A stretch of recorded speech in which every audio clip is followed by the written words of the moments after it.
ఏసీబీకి చిక్కిన జనగామ డీఎంహెచ్ఓ 50,000 లంచం తీసుకుంటూ దొరికిన ప్రశాంత్.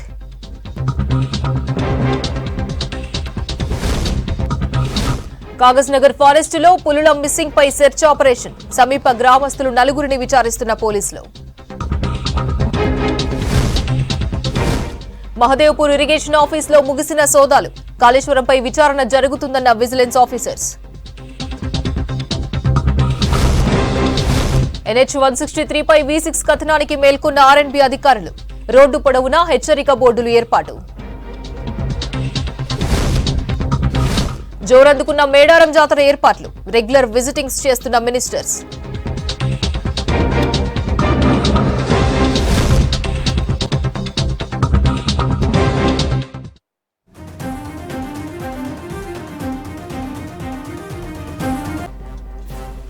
లంచం తీసుకుంటూ ఏసీబీ అధికారులకు చిక్కారు జనగామ డీఎంహెచ్ఓ ప్రశాంత్. 50,000 లంచం తీసుకుంటుండగా డీఎంహెచ్ఓతో పాటు జూనియర్ అసిస్టెంట్ అజార్ ను అరెస్ట్ చేశారు ఏసీబీ అధికారులు. మరిన్ని వివరాలు అశోక్ ఫోన్ లైన్ లో అందిస్తారు. అశోక్, ఏసీబీ రైట్స్ అప్డేట్స్ ఏంటి? అపర్ణ, జనగామలోని ఒబుల్ కేశాపూర్ లో ఫార్మసిస్ట్ గా శ్రవంతి పనిచేస్తుంది. ఇక్కడ నుంచి ట్రాన్స్ఫర్ కోసం ఒబుల్ కేశాపూర్ నుంచి రఘునాథపల్లి ఈ ట్రాన్స్ఫర్ కోసం డిఎంహెచ్ఓని కలిశారు. డిఎంహెచ్ఓ ₹1,00,000 డిమాండ్ చేశారు. ఆ ₹1,00,000 డిమాండ్ చేయడంతో తాను 50,000 ఇస్తానని ముందుగా చెప్పింది. ఆ 50,000 తీసుకురమ్మని, తర్వాత మిగతా డబ్బులు ఇవ్వమని చెప్పడంతో ఆమె ఏసీబీ అధికారులను ఆశ్రయించింది. ఏసీబీ ఆశ్రయించడంతో వాళ్ళ 50,000 ఇస్తుండగా ఏసీబీ డిఎస్పీ ఆధ్వర్యంలో ఈ డిఎంహెచ్ఓ ప్రశాంత్ తో పాటు అసిస్టెంట్ అజార్ ఇద్దరిని పట్టుకున్నారు. ఇద్దరిని పట్టుకొని విచారణ ఇస్తున్నారు. ఇక కాకతీయ విశ్వవిద్యాలయంలో పాల బిల్లు కోసం కూడా ఇక్కడ అసిస్టెంట్ రిజిస్ట్రార్ కిష్టయ్య 50,000 డిమాండ్ చేయగా ఆ 50,000 ఇస్తూ పట్టుకున్న 4 రోజులు గడవక ముందే మళ్ళీ జనగామలో ఒక డిఎంహెచ్ఓ స్థాయి అధికారి కనీసం డిఎంహెచ్ఓ అనే విషయం కూడా మర్చి లంచం తీసుకుంటూ ఈ ట్రాన్స్ఫర్ కోసం డిమాండ్ చేసిండ్రు. ఈ డిమాండ్ చేయడంతో ఆమె ఏసీబీ అధికారుల నుంచి ఇవాళ మధ్యాహ్నం పట్టుకున్నారు. మీరు ఎక్కడికెళ్ళ ఎంత తీసుకున్నారు అనే విషయంలో కోణంలో మాత్రం విచారిస్తున్నారు. ఈ ఆచారాలు మాత్రం నాకు అసిస్టెంట్ కు సంబంధం, డిఎంహెచ్ఓ మాత్రం ప్రశాంత్ నాకు సంబంధం లేదంటే ఇద్దరు కలిసి తీసుకున్న డబ్బులే కాబట్టి ఖచ్చితంగా ఇద్దరిని మీద కేసులు నమోదు చేశారు. విచారణ జరిపిన తర్వాతనే పూర్తి వివరాలు చెప్తామని చెప్తున్న పరిస్థితి కనబడుతుంది. అపర్ణ. Right, thank you Ashok. వరంగల్ నుంచి ములుగు వెళ్లే 163వ జాతీయ రహదారిపై రోడ్డు పనుల్లో లోపాలపై V6 కథనానికి R&B నేషనల్ అధికారులు స్పందించారు. మేడారం జాతర సమీపిస్తున్న ఆరేపల్లి నుంచి ములుగు వరకు తార్ రోడ్డు పనులు నత్తతో పోటీ పడుతున్నాయి. రోడ్డుపై హెచ్చరిక బోర్డులు అమర్చని అధికారులు ప్రమాదాలకు నిలయంగా మారిన రహదారి అంటూ V6 లో ప్రసారం కావడంతో R&B అధికారులు అలర్ట్ అయ్యారు. దారి పొడవునా కల్వర్టుల వద్ద రెడ్ స్టిక్కర్లు అంటించారు. రహదారి మధ్యలో హెచ్చరిక బోర్డులు, కల్వర్టుల చుట్టూ ఫెన్సింగ్ ఏర్పాటు చేశారు. కల్వర్టు నిర్మాణంలో ఉంది, నెమ్మదిగా వెళ్లండి అంటూ ప్రమాద హెచ్చరిక బోర్డులు పెట్టారు. తార్ రోడ్డు వేయకుండా వదిలేసిన వద్ద గుంతలు పడిన చోట మట్టిపోసి గుంతలు పూడ్చారు.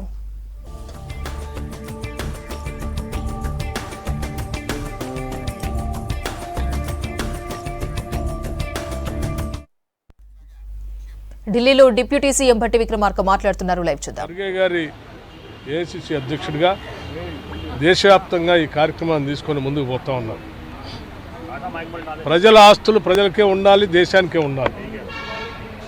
దేశానికి సంబంధించిన ఆస్తులు దేశానికే ఉండాలని చెప్పేటువంటి వాళ్ళ కోసమే ఈరోజు ప్రజలంతా ఆలోచన చేస్తున్నారు తప్ప ప్రజల ఆస్తుల్ని, దేశ వనరుల్ని కొద్దిమంది పారిశ్రామికవేత్తలకి అమ్మకానికి పెట్టి దారాదత్తం చేసేటువంటి రాజకీయ పార్టీలకు ఓటేయడానికి ప్రజలు సిద్ధంగా లేరు. రేపొద్దున లోక్సభ ఎన్నికల్లో కూడా ఇదే తీర్పు రాబోతుంది.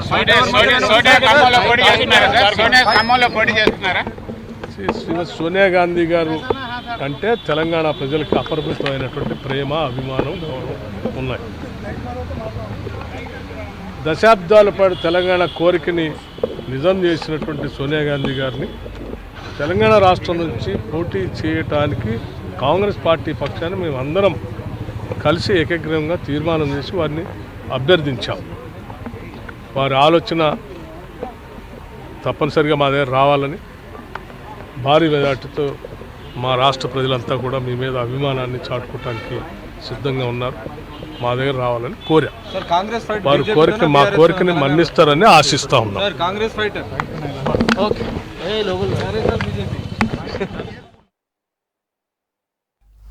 కోట్లాది మంది కొంగు బంగారంగా పిలిచే మేడారం మహాజాతర సమీపిస్తుండటంతో ప్రభుత్వం స్పెషల్ ఫోకస్ చేసింది. జాతర జరిగే 4 రోజుల్లో 1.5 మంది భక్తులు వస్తారనే అంచనాతో ఏర్పాట్లు చేస్తోంది. భక్తులు వనదేవతలను ప్రశాంతంగా దర్శించుకుని తిరిగి అంతే ప్రశాంతంగా వెళ్లే విధంగా ఈసారి జాతర ప్రాంతాన్ని 10 జోన్లుగా వర్గీకరించనున్నారు. జిల్లా మంత్రులు ఎప్పటికప్పుడు అధికారులతో రివ్యూలో పనుల పురోగతిని పర్యవేక్షిస్తున్నారు.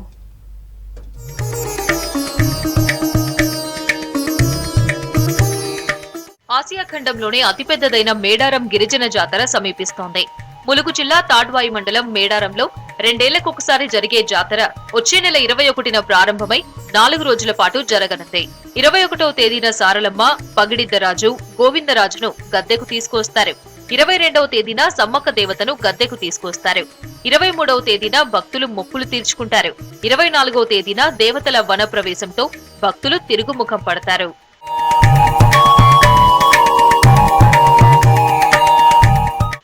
రాష్ట్రంలో అధికారంలోకి కాంగ్రెస్ పార్టీ వచ్చిన తర్వాత తొలిసారి జరుగుతున్న జాతర కావడంతో ప్రతిష్టాత్మకంగా తీసుకున్నారు.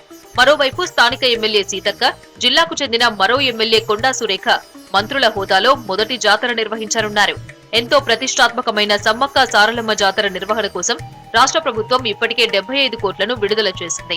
దేశంలో అత్యధిక భక్తులు సందర్శించే ఈ జాతర నిర్వహణపై ప్రభుత్వం ప్రత్యేక శ్రద్ధ తీసుకుంటుంది. ఇప్పటికే మంత్రులు సీతక్క, కొండా సురేఖ, పొంగులేటి శ్రీనివాసరెడ్డి, పొన్నం ప్రభాకర్ పలు దఫాలుగా సమీక్షలు నిర్వహించారు. కావాల్సిన ఏర్పాట్లపై ఎప్పటికప్పుడు సూచనలు చేస్తున్నారు.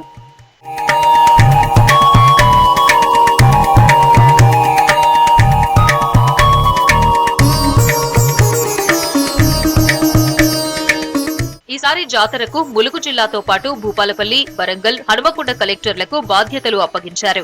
మరోసారి హైదరాబాద్ లో 4 జిల్లాల కలెక్టర్లు, వరంగల్ పోలీస్ కమిషనర్ తో మంత్రులు CS Santhi Kumari, DGP Ravi Gupta, police, revenue, అటవీ, గిరిజన శాఖ ఉన్నత అధికారులు సమీక్షా సమావేశం నిర్వహించారు.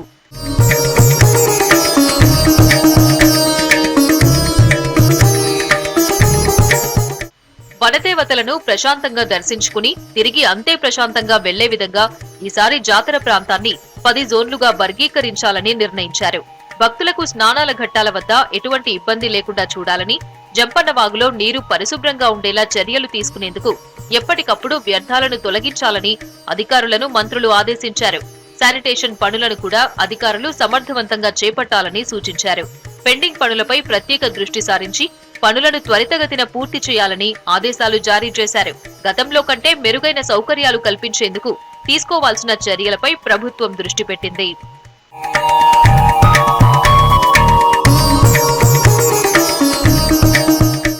ట్రాఫిక్ జామ్, రూట్ క్లియరెన్స్ కోసం ప్రత్యేక నోడల్ అధికారులను నియమించాలని నిర్ణయించారు. ఎలాంటి ఇబ్బందులు లేకుండా సమ్మక్క సారలమ్మ జాతర విజయవంతం చేసేందుకు ప్రత్యేక ప్రణాళిక రూపొందించనున్నారు. ఈసారి జాతరకు 1,50,00,000 మంది భక్తులు వచ్చే అవకాశం ఉందని అంచనా వేశారు. మరోవైపు మహాలక్ష్మి పథకం ద్వారా మహిళా భక్తుల రద్దీ కూడా భారీగా పెరిగే అవకాశం ఉందని అంచనా వేస్తున్నారు. వచ్చే భక్తుల రద్దీకి అనుగుణంగా ఈసారి 6,000 ఆర్టీసీ బస్సులు నడిపించాలని నిర్ణయించారు.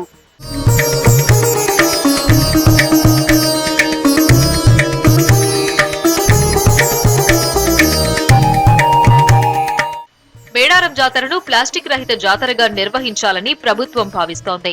అందుకోసం జాతరలో పర్యావరణ పరిరక్షణకు ప్రాముఖ్యత ఇచ్చే విధంగా చర్యలు తీసుకోవాలని భావిస్తోంది. అటవీ ప్రాంతాన్ని సంరక్షించడంతో పాటు అటవీ జంతువులకు హాని కలగకుండా చూడాలని ఇప్పటికే ఫారెస్ట్ అధికారులకు మంత్రి కొండా సురేఖ ఆదేశించారు. జాతరకు వచ్చే భక్తుల కోసం ఈజీగా రూట్స్ తెలిసేలా రహదారులకు ఇరువైపులా బోర్డులను ఏర్పాటు చేయనున్నారు. భద్రత, దొంగతనాలు, భక్తుల రద్దీని క్రమబద్దీకరించేందుకు పూర్తి స్థాయిలో పోలీస్ శాఖ సన్నద్దమవుతోంది. నిరంతర విద్యుత్ సరఫరా ఉండేలా చర్యలు తీసుకోవాలని విద్యుత్ అధికారులను ఆదేశించారు.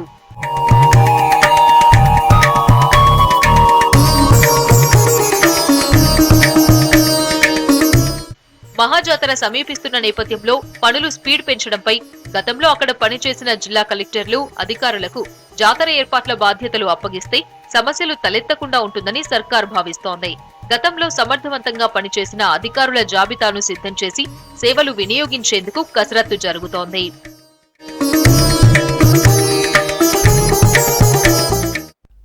జగిత్యాల జిల్లా కోరుట్ల నియోజకవర్గంలో గోదావరి తీరం కంటే ఎత్తైన భూములకు సాగునీరు అందించే లక్ష్యంతో చేపట్టిన కనక సోమేశ్వర ఎత్తిపోతల పథకం అధికారుల నిర్లక్ష్యంతో మూలన పడింది. దాదాపు 2000 ఎకరాలకు సాగునీరు అందడం లేదు.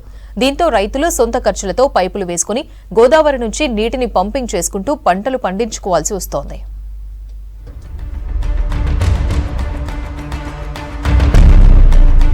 జగిత్యాల జిల్లాలోని మల్లాపూర్ మండల పరిధిలో 2000 ఎకరాలకు సాగునీరు అందించడానికి నిర్మించిన కనక సోమేశ్వర ఎత్తిపోతల పంపులు అధికారులు నాయకుల నిర్లక్ష్యంతో శిథిలావస్థకు చేరుకున్నాయి.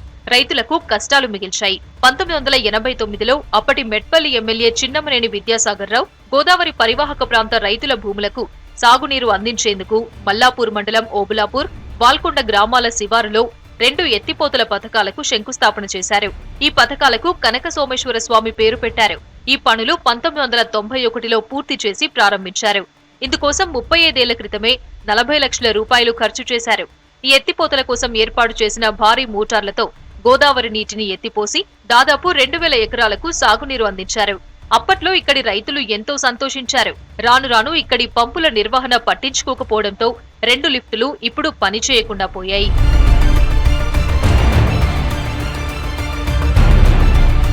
ఓబులాపూర్, వాల్కొండ గ్రామాల శివారులో ఏర్పాటు చేసిన ఎత్తిపోతల పథకానికి అవసరమైన విద్యుత్ బిల్లులు చెల్లించకపోవడంతో విద్యుత్ శాఖ గత 12 సంవత్సరాల క్రితం ఈ ప్రాజెక్టు మోటార్లకు కరెంటు సరఫరా నిలిపివేసింది. బిల్లులు చెల్లిస్తే ఇప్పటికీ ఈ పథకం అమోఘంగా పనిచేస్తూ రైతులకు 2 పంటలకు సాగునీరు అందించే అవకాశం ఉండేది. అయితే నాయకులు, అధికారుల నిర్లక్ష్యంతో కరెంటు పునరుద్ధరణ జరగక పంపులు మూలకు పడ్డాయి. ఎత్తిపోతల పథకానికి ఉపయోగించిన భారీ మోటార్లలో కొన్నింటిని దొంగలు ఎత్తుకుపోగా మరికొన్ని మోటార్లలోని విలువైన కాపర్ వైర్లు చోరీకి గురయ్యాయి. లిఫ్టుల భద్రతపై పర్యవేక్షణ లేకపోవడంతో ఎత్తిపోతల పథకానికి నిర్మించిన ట్యాంకులు, కాలువలు శిథిలమైపోయాయి. ఇవన్నీ ఇప్పుడు చెత్త కుండీలుగా మారిపోయాయి. ఇంతకుముందు మన ఈ లిఫ్టికేషన్ నుంచి మేము మస్తు లాభపడ్డాము. ఇప్పుడు బంద్ అయింది. దానివల్ల మస్తు నష్టాల్లో ఉన్నాము. ఇప్పటికి రైతులు ఒక్కొక్క రైతు 3-4 లక్షలతోని మోటార్లు పెట్టుకొని బాధలు పడుతూ అంత వచ్చింది. అందుకోసం ఇది సాయం చేసి ఎట్లయినా చేసి ఇది మాత్రం లిఫ్టికేషన్ నడాలని కోరుకుంటున్నాం. అప్పట్లో ఈ ప్రాంత రైతులకు వరప్రదాయనిగా ఉన్న కనక సోమేశ్వర ఎత్తిపోతల లిఫ్టులను బాగు చేయాలని ఎన్నోసార్లు నీటిపారుదల శాఖ అధికారులను, ఆర్డీఓలను, కలెక్టర్లను, నాయకులను వేడుకున్నా ఫలితం లేకుండా పోయింది. ఎవరూ పట్టించుకోకపోవడంతో కొందరు రైతులు చేసేదేమీ లేక గోదావరి నది నుంచి కిలోమీటర్ల కొద్దీ పైప్ లైన్లు ఏర్పరచుకున్నారు. మోటార్ల సాయంతో ఎవరికి వారు నీటి సరఫరా చేసుకుని పంటలు సాగు చేసుకుంటున్నారు. ఇందుకోసం ఒక్కో రైతు లక్షల రూపాయలు ఖర్చు చేశాడు. పంటలు పండించుకోవాలన్న ఆశతో మోటార్లు గోదావరిలో పెట్టుకుంటే ఏటా వర్షాకాలం గోదావరికి వరదలు వచ్చి మోటార్లు, పైపులు కొట్టుకుపోతున్నాయని రైతులు ఆవేదన వ్యక్తం చేస్తున్నారు. తమకు జీవనాధారమైన వ్యవసాయం కోసం మళ్లీ పెట్టుబడులు పెట్టి మోటార్లు, పైపులు కొనాల్సి వస్తోందని రైతులు చెబుతున్నారు. ప్రభుత్వం కనక సోమేశ్వర ఎత్తిపోతల పథకాన్ని పునరుద్ధరిస్తే తమకు ఈ కష్టాలు ఉండవని వారు చెబుతున్నారు. ఎత్తిపోతల పథకం ప్రారంభించి 20 సంవత్సరాలు అయింది. 10 సంవత్సరాల నుంచి తెలంగాణ ప్రభుత్వం వచ్చి నుంచి ఎలాంటి అభివృద్ధికి నోచుకోకపోవడంతో మేము రైతులము చాలా కష్టాలు పడవలసి వస్తుంది. ఓళ్ళ మోటార్ వాళ్ళు వేసుకొని గంగ వచ్చినప్పుడు కొట్టుకుపోవడు, రిపేర్లు చేసుడు చాలా ఇబ్బందులు పడుతున్నారు రైతులు. కావున ఇప్పుడైనా గవర్నమెంట్ పట్టించుకొని మా రైతుల యొక్క కష్టాలు తీర్చాలని, దాని లిఫ్ట్ ఇరిగేషన్ కొరను ప్రారంభించాలని కోరుతున్నాం. రైతుల కోసం ఎంతో చేస్తున్నామని చెప్పిన గత బీఆర్ఎస్ సర్కార్ కనక సోమేశ్వర లిఫ్టులను పట్టించుకోలేదు. అంతకన్నా ముందున్న ఉమ్మడి రాష్ట్ర సర్కార్ పట్టించుకోలేదు. ఇప్పుడొచ్చిన కొత్త సర్కారైనా రైతుల కష్టాన్ని గుర్తించి తిరిగి ఈ లిఫ్టులను బాగు చేయాలని 2000 ఎకరాల రైతులు కోరుతున్నారు. కాళేశ్వరం ప్రాజెక్టుకు సంబంధించిన ఇరిగేషన్ కార్యాలయాల్లో విజిలెన్స్ అధికారుల తనిఖీలు ముగిశాయి. జయశంకర్ భూపాలపల్లి జిల్లా మహదేవ్పూర్లో 3 రోజుల పాటు దాడులు నిర్వహించారు. ఈ రోజు దాడులు ముగిశాయి. 10 మంది బృందాలుగా ఏర్పడి సుదీర్ఘంగా తనిఖీలు నిర్వహించారు. మేడిగడ్డ బ్యారేజ్, కన్నేపల్లి పంప్ హౌస్లకు సంబంధించిన కీలకమైన ఫైల్స్, హార్డ్ డిస్క్లను సీజ్ చేసి స్వాధీనం చేసుకున్నారు. ప్రత్యేక వాహనాలలో హైదరాబాద్ హెడ్ ఆఫీసుకు తీసుకెళ్లారు. తదుపరి విచారణ జరుగుతుందని విజిలెన్స్ ఎస్పీ రమేష్ చారి తెలిపారు.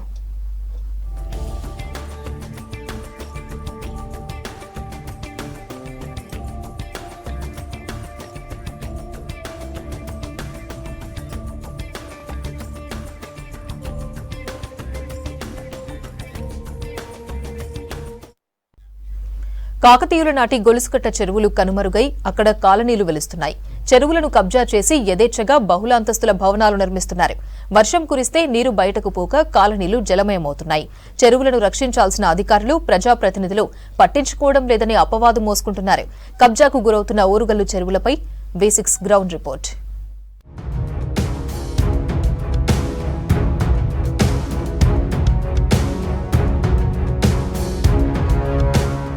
మానవాళికి జీవనాధారం నీరు. వర్షపు ద్వారా వచ్చే నీటి నిల్వ పెంచి పంటలకు నీరందించడం కోసం కాకతీయులు గొలుసుకట్టు చెరువులు నిర్మించారు. ఆ చెరువులపై కొందరు రియల్టర్లు, కబ్జాదారులు కబ్జా చేసి చెరువు శిఖం భూములలోనే ఏంచక్క ప్రహరీ గోడలు నిర్మాణం చేస్తున్నారు. చెరువు పరిరక్షణ కమిటీ సభ్యులు ఏం కోరుకుంటున్నారు, అధికారులు ఏం చెప్తున్నారు, ఒకసారి తెలుసుకునే ప్రయత్నం చేద్దాం.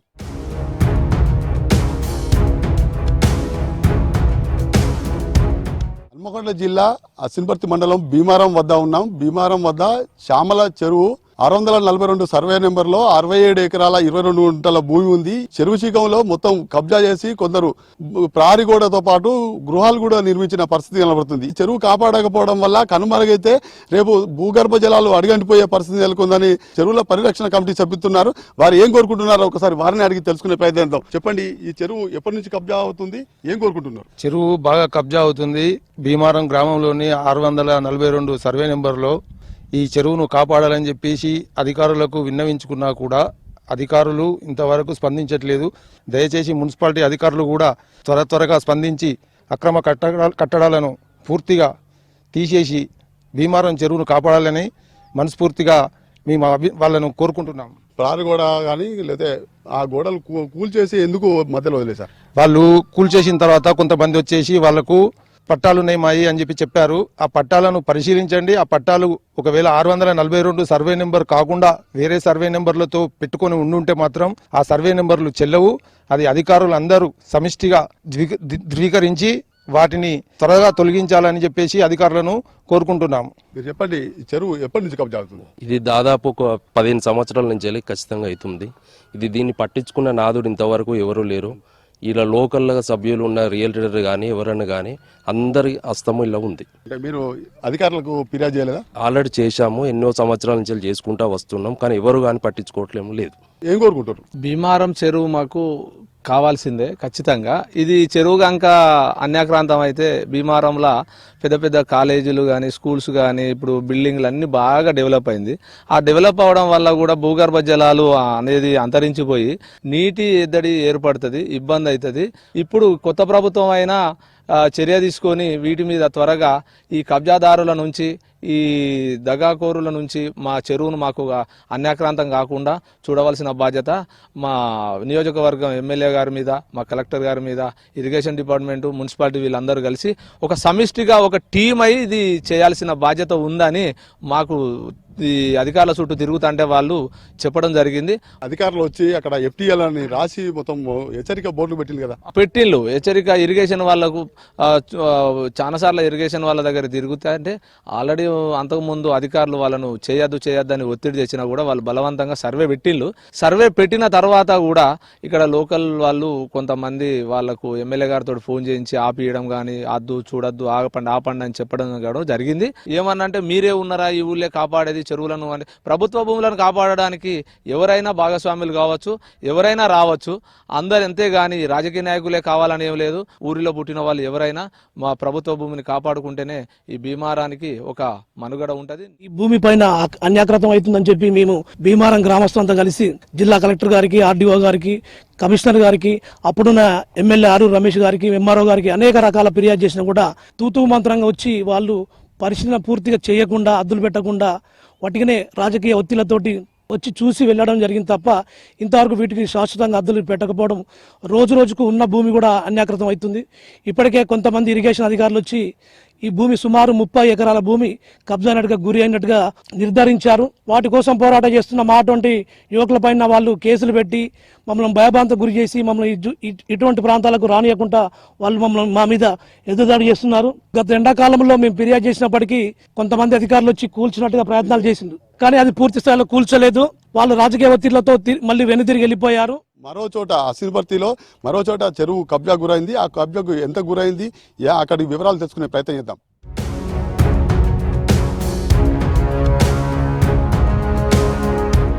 నేడు వాటి కింద ఉన్న ఆయకట్టు తగ్గిపోవడం వల్ల భూముల ధరలు పెరగడం వల్ల ఇవన్నీ ఇండ్ల స్థలాలుగా మారిపోవడం వలన భూములకు ధరలు పెరిగి రియల్ ఎస్టేట్ వ్యాపారులు కబ్జాదారులు ఎక్కువయ్యి ప్రభుత్వ భూములన్నీ అన్యాక్రాంతం అయిపోతున్నాయి. గొలుసుకట్టు చెరువులు మొత్తం కనబడకుండా పోవడం వలన భూగర్భ జలాలన్నీ తగ్గిపోవడం వలన రాబోయే కాలంలో ప్రజలకు చాలా నీటి కొరత ఏర్పడుతుంది. భీమారం శ్యామల చెరువు అయితేనేమి, దీని మీద ఉన్న గవ్వల చెరువు అయితేనేమి, అసన్పర్తి చెరువు అయితేనేమి, వంగపాడు చెరువు అయితేనేమి, గొలుసుకట్టు చెరువులు దాదాపుగా అన్యాక్రాంతం అయిపోయినాయి.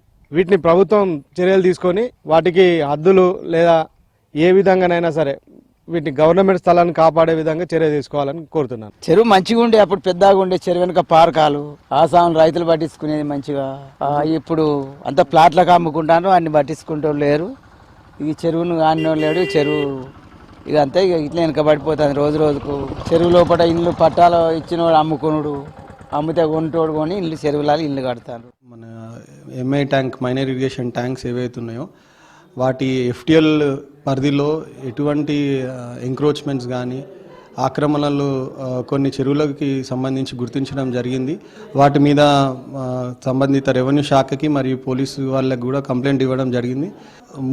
ముందస్తు చర్యల్లో భాగంగా కూడా ఎఫ్టిఎల్ సర్వే, ఏరియల్ సర్వే ఒకటి చేయించడానికి ప్రతిపాదనలు కూడా సిద్ధం చేయడం జరిగింది. ఆ ఏరియల్ సర్వే ద్వారా ఇక ఎప్పటికీ కూడా ఇప్పుడు ఎఫ్టిఎల్ హద్దులు గుర్తించి ఎఫ్టిఎల్ దిమ్మలు వేసిన తర్వాత కూడా కొన్ని రాత్రికి రాత్రి తీయడం కూడా కొంతమంది చేయడం జరుగుతుంది. అట్లాంటి చర్యలు కూడా చేస్తున్నారు. కాబట్టి అట్లా కాకుండా జీపీఎస్ సర్వేతోని, ఏరియల్ సర్వేతోని ఏంటంటే కోఆర్డినేట్స్ ఫిక్సప్ చేస్తే అదొక పర్మనెంట్ సొల్యూషన్గా ఉంటుంది. కాబట్టి ఏరియల్ సర్వే ఒకటి ప్రపోజల్స్ చేయడం జరిగింది.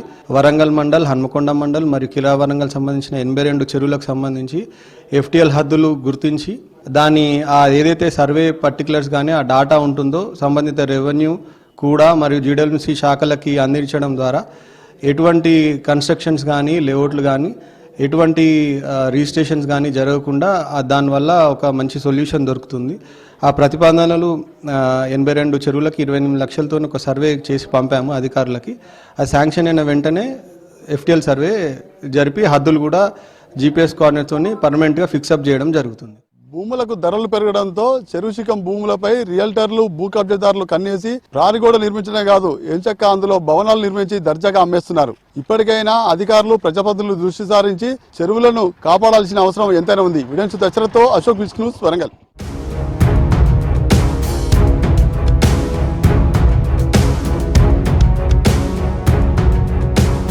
తాజా అసెంబ్లీ ఎన్నికల్లో ఉమ్మడి నల్గొండ జిల్లాలో కాంగ్రెస్ పార్టీ జయకేతనం ఎగురవేయడంతో గులాబీ పార్టీ నేతల్లో గుబులు మొదలైంది.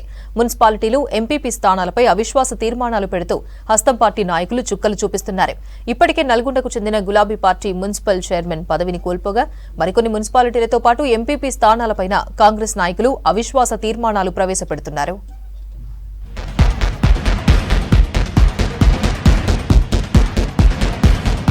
తెలంగాణ రాష్ట్రంలో అధికార మార్పిడి జరగడంతో కీలక పరిణామాలు చోటు చేసుకుంటున్నాయి.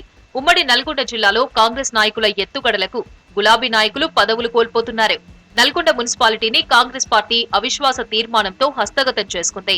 బీఆర్ఎస్ పార్టీకి చెందిన మున్సిపల్ చైర్మన్ సైదిరెడ్డికి వ్యతిరేకంగా ప్రవేశపెట్టిన అవిశ్వాస తీర్మానం నెగ్గింది. సోమవారం జిల్లా కలెక్టర్ ఆధ్వర్యంలో మున్సిపల్ కార్యాలయంలో జరిగిన అవిశ్వాస తీర్మానం ఓటింగ్లో కాంగ్రెస్ పార్టీకి 41 మంది అనుకూలంగా ఓటు వేయగా బీఆర్ఎస్ కు 5 మాత్రమే ఓటు వేశారు. ఫలితంగా బీఆర్ఎస్ పార్టీ మున్సిపల్ చైర్మన్ పీఠాన్ని కోల్పోయింది. నల్గొండ మున్సిపల్ ను హస్తగతం చేసుకోవడంలో మంత్రి కోమటిరెడ్డి వెంకటరెడ్డి కీలకంగా వ్యవహరించారు. బీఆర్ఎస్ నుంచి కాంగ్రెస్ లో చేరిన municipal vice chairman Abbagoni Ramesh ప్రస్తుతం ఇన్ఛార్జ్ చైర్మన్ గా బాధ్యతలు చేపట్టారు.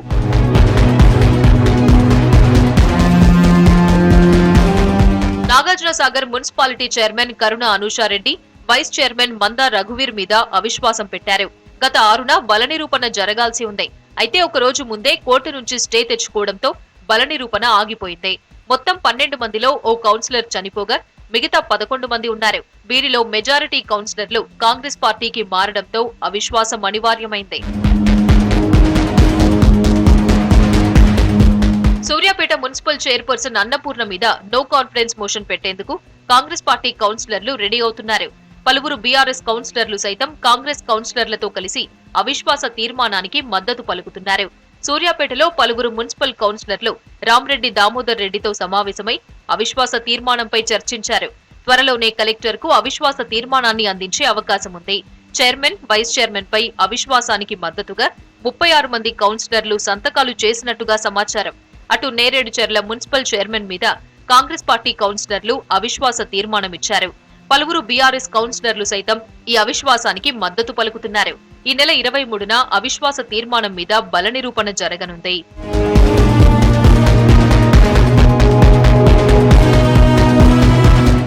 అటు సూర్యాపేట జిల్లా కోదాడ ఎంపీపీ చింత కవితారెడ్డి తాజాగా పదవికి రాజీనామా చేశారు. రాజీనామా లేఖను జిల్లా పరిషత్ సీఈఓ సురేష్ కుమార్ కు అందజేశారు.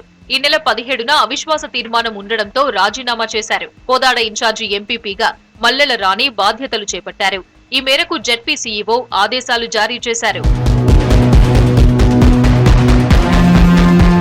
యాదాద్రి భువనగిరి జిల్లా ఆలేరు మున్సిపల్ చైర్మన్ వస్పరి శంకరయ్య పైన కలెక్టర్ హనుమంత్ కు అవిశ్వాస తీర్మానమిచ్చారు కాంగ్రెస్ కౌన్సిలర్లు. ఈ అవిశ్వాస తీర్మానానికి 12 మంది కౌన్సిలర్లలో బీఆర్ఎస్ పార్టీకి చెందిన 5, కాంగ్రెస్ కు చెందిన 2, ఒక బీజేపీ కౌన్సిలర్ అవిశ్వాసానికి మద్దతుగా సంతకాలు చేశారు. రామన్నపేట బీఆర్ఎస్ ఎంపీపీ కన్నెబోయిన జ్యోతి బలరాంపై ఇప్పటికే కాంగ్రెస్ కౌన్సిలర్లు అవిశ్వాస తీర్మానమిచ్చారు. ఈ నెల 27న బలపరీక్ష జరగనుంది. ఉమ్మడి నల్గొండ జిల్లాలో కాంగ్రెస్ పార్టీ ఎమ్మెల్యేలు విజయం సాధించిన చోట మున్సిపల్, ఎంపీపీ స్థానాలను హస్తగతం చేసుకునేందుకు ప్రయత్నిస్తున్నారు. కాంగ్రెస్ దూకుడుతో గులాబీ నాయకులు పదవుల్ని కోల్పోతున్నారు.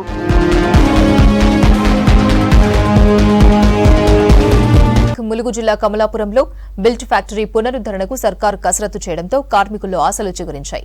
9 ఏళ్ల కిందట మూతపడిన పరిశ్రమను తెరిపించేందుకు సీఎం రేవంత్ రెడ్డి అధికారులతో సమావేశం నిర్వహించడంతో కార్మికుల్లో ఆనందం వ్యక్తమవుతోంది.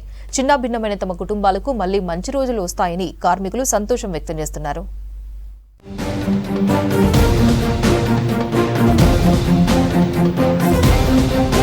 ములుగు జిల్లా మంగపేట మండలం కమలాపురంలో కలపగుజ్జు తయారీ యూనిట్ బిల్ట్ కర్మాగారం 1975 మార్చి 18న ప్రారంభమైంది.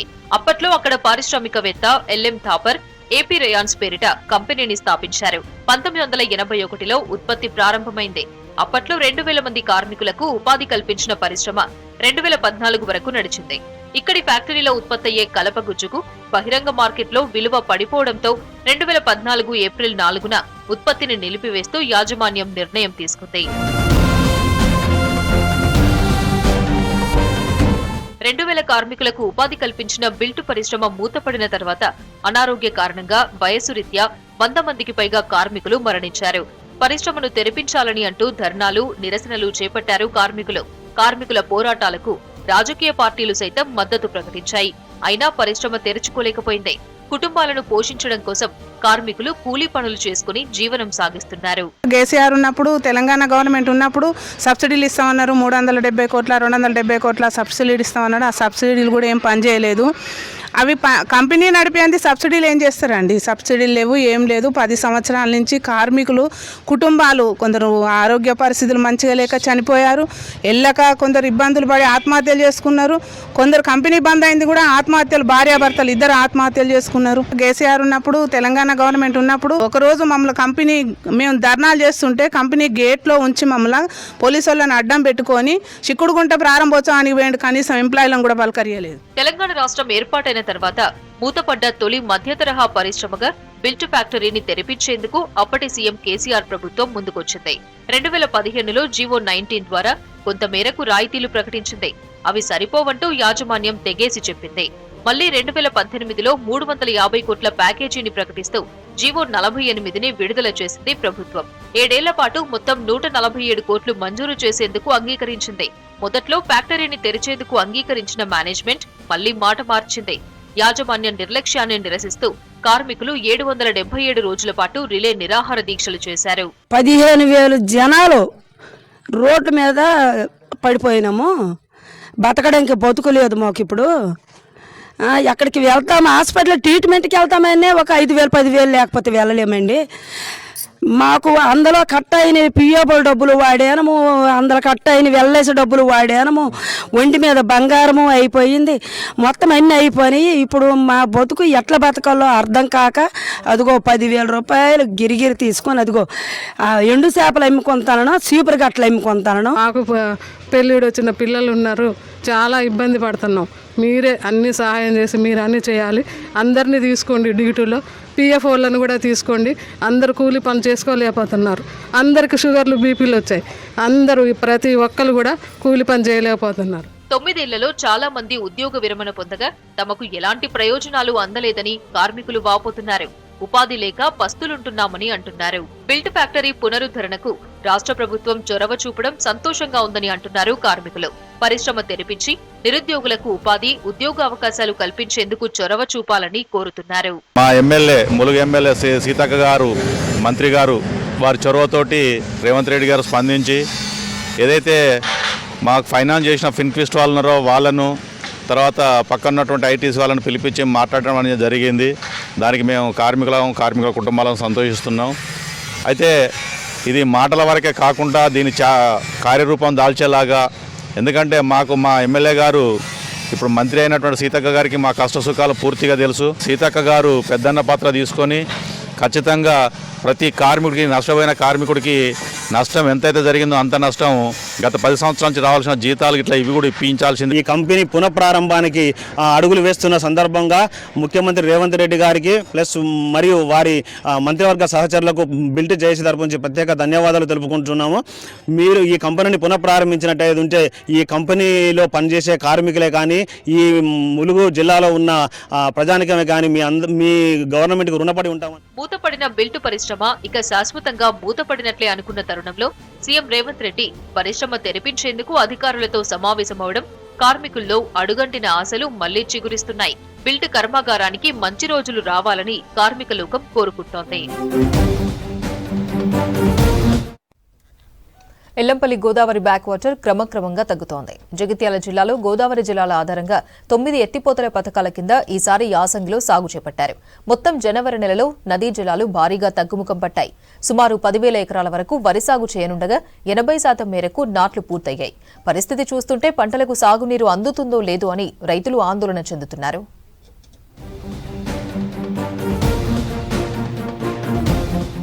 ఎత్తిపోతల పథకాలకు పూర్తిగా నీరందాలంటే గోదావరి నదీ తీరం వరకు నీరు ఉండాలి. ప్రస్తుతం వాటర్ చాలా మేరకు తగ్గి ఓ పాయలా ప్రవహిస్తోంది. ఇదే పరిస్థితి కొనసాగితే 50% కూడా పంటలు చేతికందే పరిస్థితి లేదని రైతులు ఆందోళన వ్యక్తం చేస్తున్నారు. ప్రస్తుత పరిస్థితి వివరాలను పలు గ్రామాల రైతులు ధర్మపురి ఎమ్మెల్యే అడ్లూరి లక్ష్మణ్ కుమార్ దృష్టికి తీసుకువెళ్లారు. నీటిపారుదల శాఖ అధికారులతో పూర్తి స్థాయిలో సమీక్ష చేస్తామని, ఎలాంటి ఆందోళన చెందాల్సిన అవసరం లేదని రైతులకు ఆయన భరోసా ఇచ్చారు. ప్రస్తుతానికి మనం ఫస్ట్ స్టార్టింగ్ ఏంటంటే బోల్చల నీళ్ళు ఉన్నప్పుడు లిఫ్ట్ నీళ్ళు వాడుకోమని మేము రిటర్న్ రాసి జరిగింది గత ప్రభుత్వంలో. ఈ ప్రభుత్వంలో తీసుకోమన్నారు. అది ఇప్పటి వరకు మనకు ఇంకో 10 రోజుల తర్వాత 10-12 రోజుల తర్వాత మంచిగా అవుతుంది. అయితే మన సిల్టాడ్ ఉంది, ప్రాబ్లం ఉంది. ఈ లోపల కలెక్షన్ ఉన్నవి ఏంది, ఈ లిఫ్ట్ చాలు చేసినా కానీ ఏ గంటకు తెల్లారి వరకు నీళ్ళు ఖాళీ అయ్యేది కూడా తెలియదు. గోదావరి ఎండిపోయేది తెలియదు. మళ్ళీ అది కూడా కష్టం అవుతుంది. ఇది మా తిమ్మాపూర్ లిఫ్ట్ పరిస్థితి. ఇది ధర్మపురి, వెల్గటూర్, బీర్పూర్ మండలాల్లో గోదావరి నదిపై 9 ఎత్తిపోతల పథకాలు ఉన్నాయి. నదిలో సమృద్ధిగా నీరు ఉంటేనే సరఫరాకు ఇబ్బంది ఉండదు. ప్రతి సంవత్సరం మహాశివరాత్రి వరకు నీరు పుష్కలంగా ఉండేది. ఈ సంవత్సరం మేడిగడ్డ ఖాళీ కావడంతో ఎల్లంపల్లి జలాశయానికి నీటి సమస్యలు ఎదురవుతున్నాయి. ఇక్కడ నుంచి మా ఎల్లంపల్లి ప్రాజెక్ట్ నుండి నీళ్లు మాత్రం మీరు అక్కడికి తీసుకుపోయే ప్రయత్నం చేస్తే మాకు ఇక్కడ పంటలు ఎండిపోయే పరిస్థితి ఉంటుంది. దయచేసి మాకు ఈ లిఫ్ట్ నీళ్ళు మాత్రం ఇచ్చే ప్రయత్నం చేయండి. 1000 పెట్టుబడి పెట్టినాం. అన్ని నార్లు పోస్తానికే నీళ్లు పరిస్థితి లేవు, నీళ్ళు వస్తలేవు, బోల్చర్ నీళ్ళు. ఒకటి మాత్రం మాకు లిఫ్ట్ నీళ్ళు వచ్చే ప్రయత్నం చేయాలని మేము కోరుకుంటున్నాం. రాయపట్నం లిఫ్ట్ ఇరిగేషన్లో 1200 ఆయకట్టు కొరకు ఇన్ని రోజులు కొంచెం కరెంటు చేయబట్టి ప్రాబ్లం ఉండే. ఈ నడువ కరెంటు పని అయింది, లిఫ్ట్ నడుస్తుంది. కానీ తర్వాత మన పొట్ట దశకు వచ్చేటలకు నీళ్ళు అందుతాయో అని అపోహ ఉన్నది. కాబట్టి అధికారులు కానీ గవర్నమెంట్ కానీ ఇంత పొలాల దాకా మా మీద దయతలిసి మాకు నీళ్ళు పూర్తిగా పంట అయ్యేదాకా స్టోరేజ్ ఉంచితే బాగుండని కోరుకుంటున్నాం. రాయ్కల్, బీర్పూర్ ప్రాంతం నుంచి ఏటా వృధాగా నీరు గోదావరి నదిలో కలుస్తోంది. ఈ నీటిని ఉపయోగించుకునే పరిస్థితి ఉండవచ్చని నీటిపారుదల శాఖ అధికారులు అంచనా వేస్తున్నారు. ఎల్లంపల్లి నుంచి జంట నగరాలకు తాగునీటి కోసం సరఫరా చేస్తారు. వ్యవసాయాన్ని దృష్టిలో ఉంచుకొని ఈ యాసంగికి సాగునీరు అందించేలా చర్యలు తీసుకోవాలని కోరుతున్నారు రైతులు.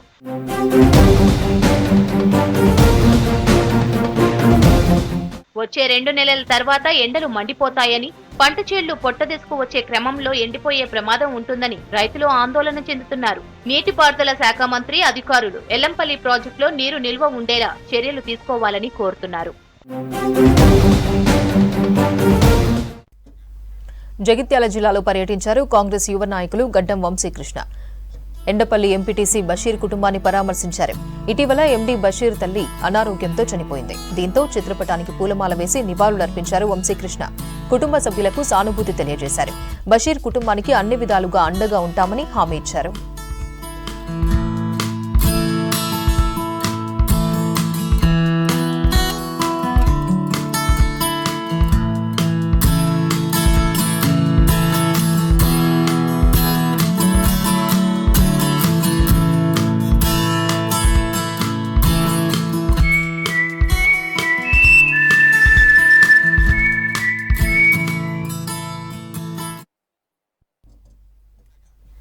వరంగల్ జిల్లా వర్ధన్నపేట మున్సిపాలిటీలో అవిశ్వాస తీర్మానానికి నోటీసులు ఇచ్చారు. బీఆర్ఎస్ కు చెందిన చైర్పర్సన్ అంగోత అరుణపై సొంత పార్టీ కౌన్సిలర్లే అవిశ్వాసం చేపట్టాలని నిర్ణయించుకున్నారు. ఆర్డీఓ వాసుచంద్రకు ఈ మేరకు నోటీసులు అందజేశారు. నోటీసులు ఇచ్చిన వారిలో 9 మంది ఉన్నారు. చైర్పర్సన్ సొంత నిర్ణయాలతో నష్టం జరుగుతుందని కౌన్సిలర్లు ఆరోపించారు.